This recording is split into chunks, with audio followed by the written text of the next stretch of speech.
Welcome to the Press Box. I'm Ryan Thorburn, joined as always by Steve Mims. We're getting ready for Oregon's road trip to Colorado, but we'd be remiss if we didn't look back at what happened last week. I think the Ducks lost a close one in the Pac-12 opener to Utah, 62-20, and a lot of people think that may be the end of an era. We'll see how they bounce back.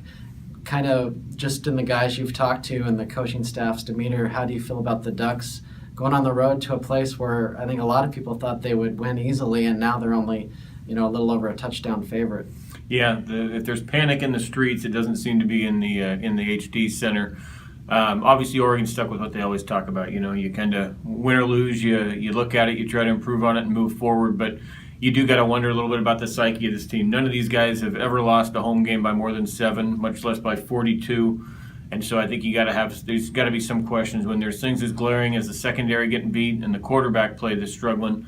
I think everybody on the team's got to wonder a little bit, is this kind of a one-game deal, or is this something that's going to carry over? And so I think they're probably pretty anxious to get out to Colorado and get on the field to see if these things are truly a problem that's continuing, or if it's something that kind of came up in a game and they've been able to find the solution during the week. There's obviously 2 glaring weaknesses on Oregon's team this year. Number 1 is quarterback. Number 2 is defense overall, especially the secondary.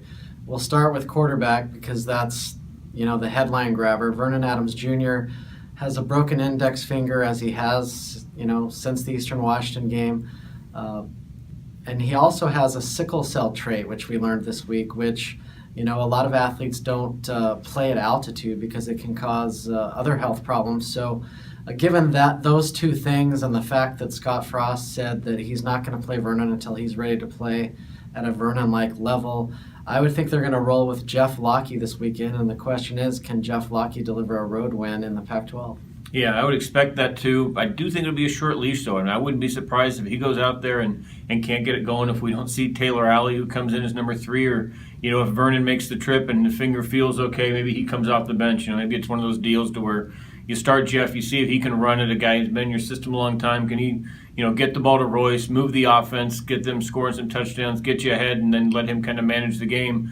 But if they were to fall behind, kind of the reversal last week when they benched Adams pretty quickly in the first half, if Jeff can't get it going and this game's in doubt in the second quarter, like I said, I wouldn't be surprised if they went to the bench. Byron Marshall's out with a leg injury. Appears to be of the serious nature.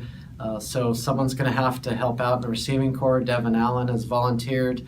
They're going to get Darren Carrington back. But I would expect a heavy dose of Royce Freeman this week to get the offense back on track. Yeah, absolutely. I think this might be the one where you see Colorado, at least last year, numbers have been better against some subpar competition this year. This is a team whose defense against the run and the pass really struggled. And Royce is such a big physical back. I would expect, too, to see him get a lot of carries. And maybe this is the week you mix in a little more Taj Griffin and give you kind of the speed guy. You pound Royce at him and pound Royce at him, and then maybe you bring in Taj or Tony Brooks-James and try to maybe catch him off guard with that.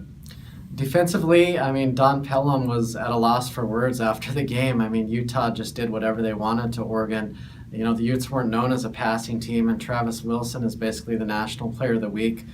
Their punter is the National Special Teams Player of the Week. But I have to say, Pellum and a lot of the coaches that have been around here for a long time were very measured, very upbeat this week. They've been through tough times before, and they know that they were going to be in the top 5 every year. I'm interested to see how Don's reaction to this, maybe simplifying the offense, trying to get the players to play loose and have fun, reacts to a Colorado offense that can move the ball.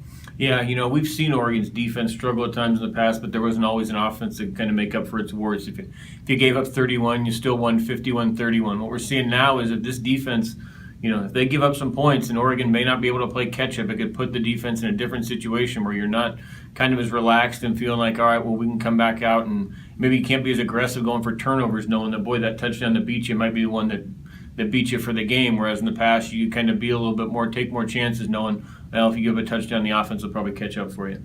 So we're off to Boulder, one of the great settings in college football, to see if the Ducks respond or if this is going to be one of those long seasons. We'll talk to you later.